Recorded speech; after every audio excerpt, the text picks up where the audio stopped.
Assalamualaikum warahmatullahi wabarakatuh. Jumpa lagi bersama saya Adi di channel Ngulik Sejarah. Pada video kali ini saya akan kembali lagi membacakan suatu kisah misteri yang kali ini merupakan pengalaman dari narasumber yang telah mengirimkan kisahnya kepada kami yang disadur oleh Manavila. Yang kali ini ceritanya berjudul Bapakku meninggal dimakan jin pesugihan dari budenya. Bagaimana kisahnya? Kita langsung saja menuju ke ceritanya.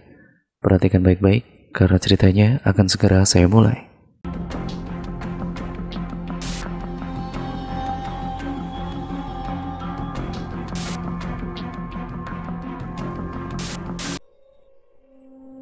Kali ini saya akan membawakan lagi sebuah kisah misteri yang kali ini merupakan salah satu pengalaman dari narasumber yang telah mengirimkan ceritanya kepada kami yang sudah disadur oleh Manavila. Begini ceritanya. Yang tadi berjabat tangan itu sengaja dilakukan untuk memasukkan sosok iblis pesugihan yang tujuan utamanya untuk mengambil sukma ayahmu ini. Nah, kali ini sebut saja namanya Rina. Rina menceritakan kisah pengalamannya saat dia duduk di kelas 2 SMP. Pengalamannya ini tentang keluarganya yang dijadikan tumbal oleh kerabatnya sendiri. Awal tahun 2015, kehidupan Rina tidak sebahagia dulu, karena ia sekarang harus berpisah dengan ayahnya. Ayahnya sendiri tinggal di salah satu kota besar di wilayah Jakarta. Rina yang tinggal bersama ayah ibunya saat kelas 6 SD, namun pernikahan ayah ibunya tidak berlangsung lama. Mereka berpisah dan Rina pun ikut dengan ibunya pulang untuk ke rumahnya, ataupun pulang ke kampung ke wilayah Jawa Tengah. Sementara ayahnya itu tinggal di ibu kota. Dari keluarga ayahnya, Rina itu punya kakak yang sebut saja itu Bude. Budenya Rina ini mempunyai 2 suami. Budenya ini memang terkenal dari keluarga yang serba kecukupan, dan entah kenapa semua laki-laki menjadi suaminya itu tunduk dan juga patuh kepadanya. Mungkin salah satu faktor kenapa budenya itu bisa punya 2 suami ya karena kekayaannya. Dan salah satu adiknya ayahnya yang tinggal tidak jauh dari budenya itu, rumahnya juga berdekatan. Jadi keluarga ayahnya itu ada 3 bersaudara. Yang pertama budenya, yang kedua ayahnya Rina, dan yang ketiga Wak Tarjo. Namun Wak Tarjo ini yang sibuk bekerja, jarang menjumpai ayahnya Rina. Semenjak perpisahan dan perceraian itu, 1 tahun kemudian Rina mendapat kabar kalau ayahnya ini mengalami kecelakaan motor yang membuat kakinya itu tidak bisa berjalan. Mendengar kabar tersebut, Rina, ibu dan kakeknya saat itu langsung bertolak dari Jawa Tengah menuju ke Jakarta. Sesampainya di sana, ia melihat keadaan ayahnya yang sudah berada di kursi roda. Rina langsung menghampiri ayahnya dan bertanya tentang kondisinya dengan nada yang sangat khawatir. Sebenarnya ada apa? Kenapa bisa kecelakaan seperti ini? Ayah kecelakaan dari motor sampai tidak bisa berjalan. Saat Rina menanyakan tentang keadaan ayahnya, tidak berselang lama budenya Rina itu datang bersama suami yang kedua, mengetuk pintu, sampai beberapa kali Rina pun membukakan pintu. "Ayahmu ada, Rin?" "Oh, ada Bude. Ada di dalam. Sebentar ya Bude, saya panggilkan dulu." Rina yang meminta budenya untuk menunggu sebentar, tapi saat Rina akan minta izin terlebih dahulu, ayahnya Rina itu justru berkata dari dalam kamar, "Silakan suruh saja masuk. Itu Bude kamu, Rin. Dia sudah terbiasa setiap hari kesini, jadi nggak usah disuruh nunggu. Langsung masuk saja." Budenya pun masuk bersama suaminya itu. Setelah dipersilakan masuk oleh ayahnya dengan teriakan, yang pada saat itu juga ada ibu dan kakeknya mempersilahkan Bude dan suaminya yang kedua untuk menjenguk dan mengantarkan makanan untuk ayahnya Rina. Setelah beberapa waktu budenya Rina dan ayahnya ngobrol di dalam. Entah apa yang dibicarakan, sementara suami yang keduanya itu ngobrol dengan kakek dan ibu di teras depan. Tidak berselang lama kemudian Rina mendengar kalau budenya itu pamitan sembari mengajak suaminya yang kedua ini ikut pulang. Namun karena suaminya ini masih ada pekerjaan di Jakarta, ia akan tetap tinggal di sini. Budenya pun mengizinkan suami yang kedua ini untuk tinggal di Jakarta, sementara ia sendiri akan pulang ke Bandung. Setelah kepulangan budenya, suami yang kedua yaitu Pak D-nya, sebut saja namanya Pak Bagus. Pak Bagus itu mempunyai seorang anak laki-laki yang sepantaran dengan seusia Rina ini. Mereka sama-sama masih duduk di bangku kelas 1 SMP. Namun semenjak Rina tidak tinggal bersama ayahnya karena perceraian orang tuanya, Rina tidak melihat lagi keberadaan anak dari Pak D-nya ini yang namanya Angga. Saat itu Rina menanyakan kepadanya, "Di mana Mas Angga? Kenapa tidak ikut Pak D ke sini?" Saat itu Pak D-nya yang masih asik berbincang dengan ibunya tiba-tiba menghela nafas panjang. "Sudah 1 tahun Angga tidak ada di dunia ini." "Maksudnya gimana Pak D?" "Angga sudah meninggal, Rin." Innalillahi wa inna ilaihi raji'un. Waktu meninggalnya Angga, Pak D itu mau memberi kabar ke kalian, tapi budemu itu tidak mengizinkan. Ya akhirnya Pak D hanya memberi kabar ke ayah kamu saja.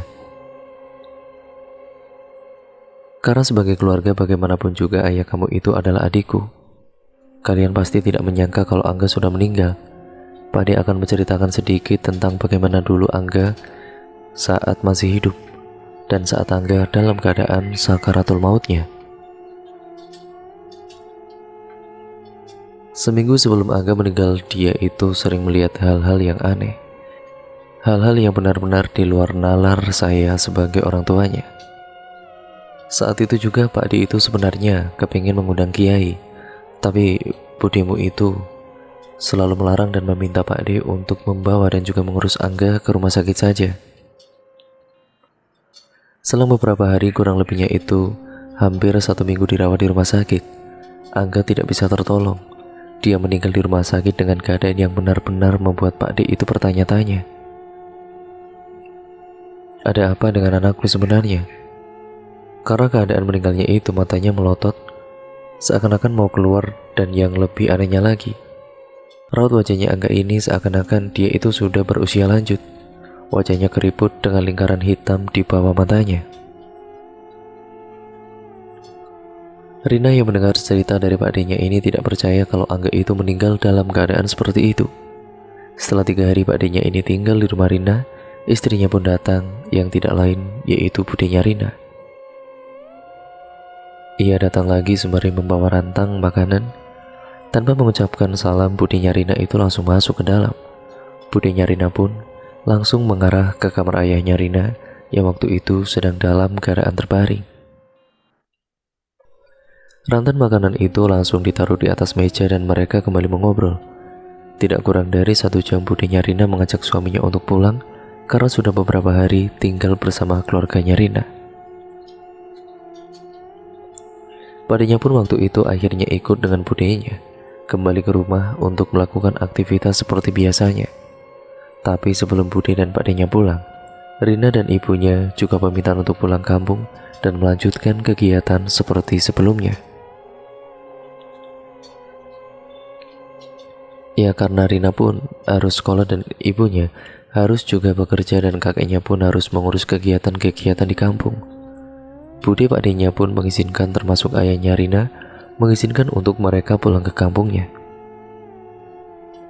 Tapi Rina dan juga ibunya meminta sama Pakdenya untuk menjaga ayahnya Rina, karena ayahnya Rina yang tinggal sendirian dan keadaannya pun belum sepenuhnya pulih. Saya meminta tolong sama Pak D untuk mengurus keperluan ayah. Sebelum Rina bergemas-gemas, ia menyempatkan mengobrol dan juga Rina ini ingin menyuapi ayahnya sebelum dia pulang lagi ke kampung. Saat Rina sudah siap untuk menyuapi ayahnya, tiba-tiba ayahnya mengatakan, "Jangan kamu suapi aku dengan makanan dari budemu." "Loh, memangnya kenapa ya?" "Pokoknya jangan. Buang saja apa yang diberikan oleh budemu, apapun itu. Dan kamu harus tahu Rina, Kemarin saat budemu datang dan memberiku uang itu masih ayah simpan di dalam lemari baju, dan uang itu pun tidak ayah gunakan sama sekali untuk mengobati keadaan ayah. Dan ini makanan ayah minta sama kamu. Buang saja dan jangan kamu tanyakan kenapa ayah tidak mau disuapi dengan makanan dari budemu itu. Tapi kalau makanan dari kamu maupun ibumu, dengan jelas ayah mau memakannya. Ayah meminta tolong sama kamu, buang jauh-jauh makanan dari budemu itu. Perkataan dari ayahnya ini menimbulkan banyak tanda tanya bagi Rina. Sebenarnya ada apa? Kenapa ayahku sangat tidak suka dengan pemberian dari Bude, pikir Rina. Namun Rina mencoba menanyakan, kenapa sih ya ayah tidak mau dengan apa yang dikasihkan oleh Bude, dan kenapa juga uang yang diberikan oleh Bude pun tidak digunakan untuk berobat. Saat itu juga ayahnya Rina menceritakan kalau penyebab dia jatuh dari motornya yang mengakibatkan ia tidak bisa jalan sampai sekarang ini, dan ia pun sempat melihat hal-hal yang tidak sewajarnya ia lihat. Pikirannya pun tiba-tiba kosong, seakan-akan motornya itu ditarik oleh sesosok bertubuh besar dan dia pun terjatuh.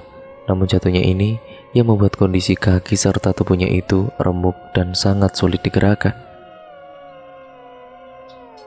Sampai sekarang ini pun hanya bisa di kursi roda dan terbaring di tempat tidur. Ayah minta sama kamu, Rina, kamu hati-hati dan jangan terima apapun pemberian dari budemu kalau kamu tidak ingin celaka seperti yang ayah rasakan saat ini. Rina mendengar apa yang dikatakan oleh ayahnya itu benar-benar semakin bingung. Tapi dia hanya bisa menurut apa yang ayahnya perintahkan.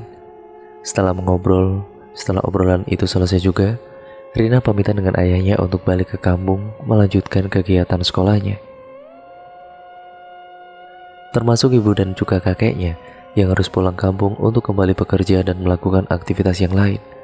Sampai singkat ceritanya, 2 bulan setelah Rina meninggalkan ayahnya dalam keadaan yang waktu itu sakit-sakitan, tapi mendengar kabar dari Pak D-nya lewat sambungan telepon kalau keadaan ayahnya itu sudah membaik. Rina pun kemudian sangat senang dengan kabar yang diterimanya. Tapi setelah 1 tahun diurus oleh Pak D-nya, Rina mendapat kabar yang tidak enak didengar. Pak D-nya mengabarkan kalau ayahnya itu sakit lagi. Rina waktu itu langsung bergegas kembali ke Jakarta, ditemani kakek dan juga ibunya. Sesampainya di rumah ayahnya, Rina langsung menanyakan, "Ada apa lagi, Pak D? Kenapa ayah seperti ini lagi?" "Ayahmu kemarin itu keadaannya sudah membaik. Ia pun sudah bisa berjalan, tapi tiba-tiba ayahmu itu jatuh dari kamar mandi dan kata ayah kamu itu, dia seperti didorong oleh seseorang yang bertubuh tinggi dan juga besar. Dan apa yang dikatakan oleh ayah kamu itu, Pak D juga sempat bingung apa yang sebenarnya terjadi dengan ayah kamu. Karena semenjak ayah kamu jatuh dari kamar mandi, ia sama sekali tidak bisa mengangkat kakinya seakan-akan seperti lumpuh. Dan Pak D pun sempat berusaha membawa ke rumah sakit dan sempat mendatangkan paranormal seorang kiai juga. Nah, dari kiai itu menjelaskan kepada Pak D kalau yang membuat ayah kamu seperti itu adalah budemu sendiri. Rina serta ibunya benar-benar sangat terkejut mendengar perkataan dari Pak D-nya itu. Tapi apa yang dikatakan oleh Pak D itu sepertinya Pak D tahu betul apa yang dilakukan oleh budenya. Nah, waktu itu dalam pikiran dan batinnya Rina sempat bertanya-tanya, sebetulnya ada apa dengan budenya itu? Karena rasa ingin tahunya, Rina sudah di ubun-ubun. Ia memberanikan diri bertanya kepada Pak D-nya. "Pak D, sebenarnya ada apa dengan Bude? Apa yang sebenarnya terjadi?" Dan Pak D-nya pun akhirnya menceritakan apa yang dilakukan oleh budenya ini. Membaiknya ayah kamu itu karena Pak D sempat mendatangkan seorang kiai, dan kiai itu pun akhirnya, ya, Pak D mendapat satu jawaban yang mutlak pada kala itu, yang sengaja mendorong dan menjatuhkan ayah kamu itu, sosok jin yang bertubuh tinggi, Tapi karena Pak Kiai yang sudah memberi amalan-amalan untuk ayah kamu masih bisa kuat, tapi dalam keadaan dia seperti ini. Tubuhnya yang kurus dan hanya bisa berbaring di atas ranjang. Angga yang sudah meninggal dan ayah kamu yang seperti ini, itu semua karena ulah budi kamu sendiri. Budimu itu pemuja pesugihan. Ia yang kaya raya hidup serba kecukupan itu karena setiap malam Jumat Kliwon selalu melakukan ritual, dan setiap tahunnya budimu ini akan mencari tumbal untuk sesembahannya. Salah satu yang sudah dijadikan tumbal itu yaitu Angga, anaknya sendiri. Dan ya, sekarang ayahmu yang menjadi incarannya.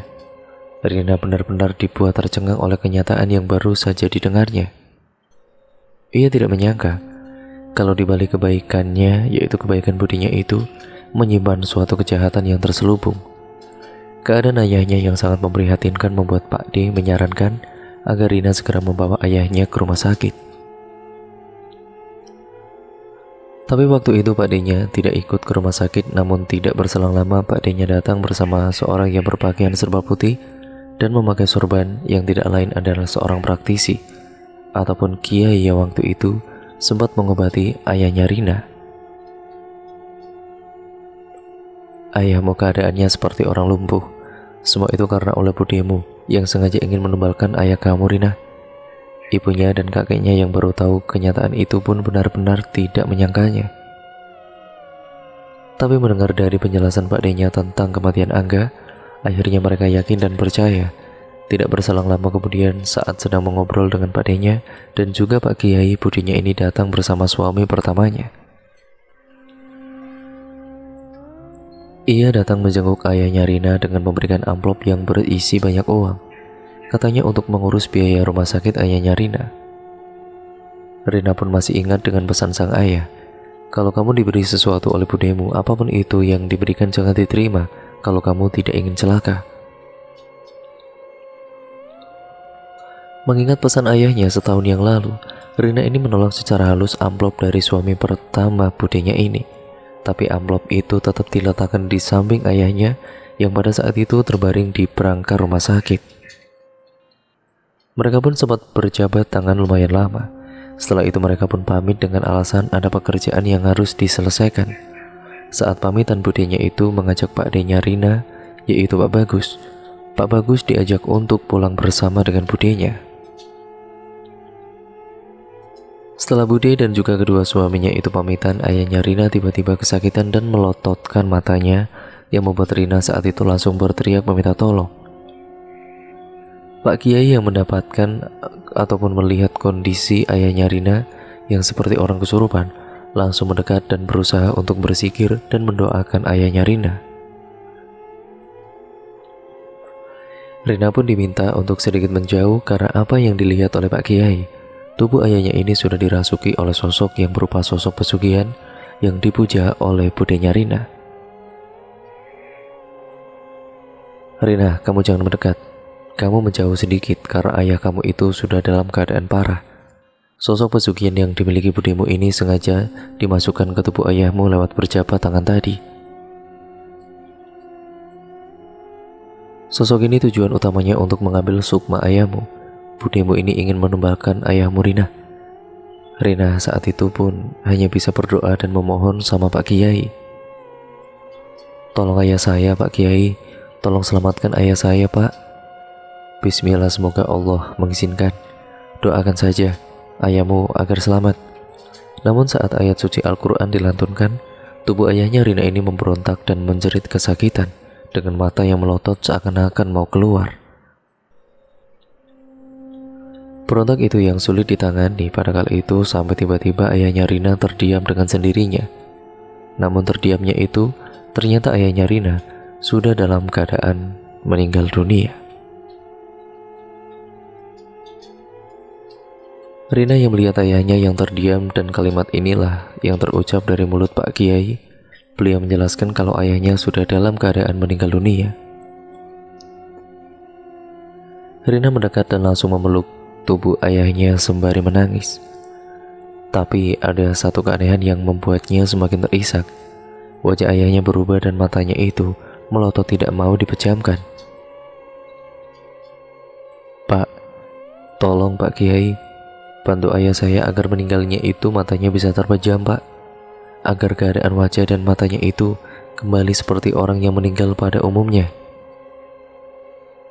Saat Pak Kiai melantunkan ayat-ayat suci Al-Quran, keadaan ayahnya Rina yang tadinya matanya itu melotot tidak bisa ditutup, sekarang kembali tertutup seperti kondisi semula, bahkan wajahnya kini tidak keriput seperti saat dibawa ke rumah sakit.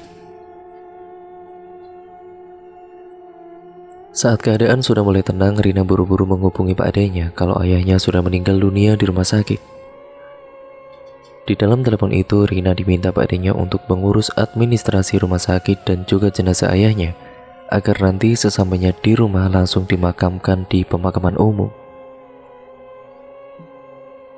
Mendengar penjelasan dari Pak Adenya, Rina langsung mengiyakan.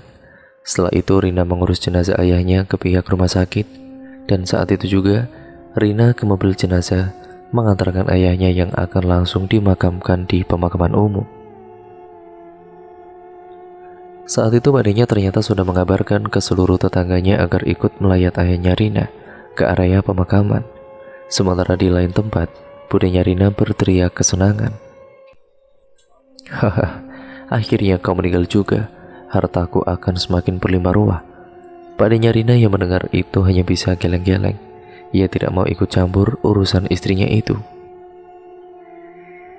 Biarlah Allah yang membalas semua itu. Kesenangan duniawi itu hanya sesaat, dan harta benda yang dimilikinya itu hanya menunggu waktu yang tepat akan hancur lebur tidak tersisa. Dan cerita pun akhirnya berakhir sampai di sini ya teman-teman.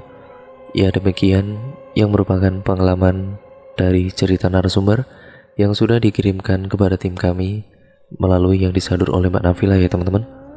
Bagaimana menurut kalian kisah yang pada kali ini? Tulis komen kalian di kolom komen ya teman-teman. Terima kasih untuk kalian semua yang sudah menyimak video kali ini.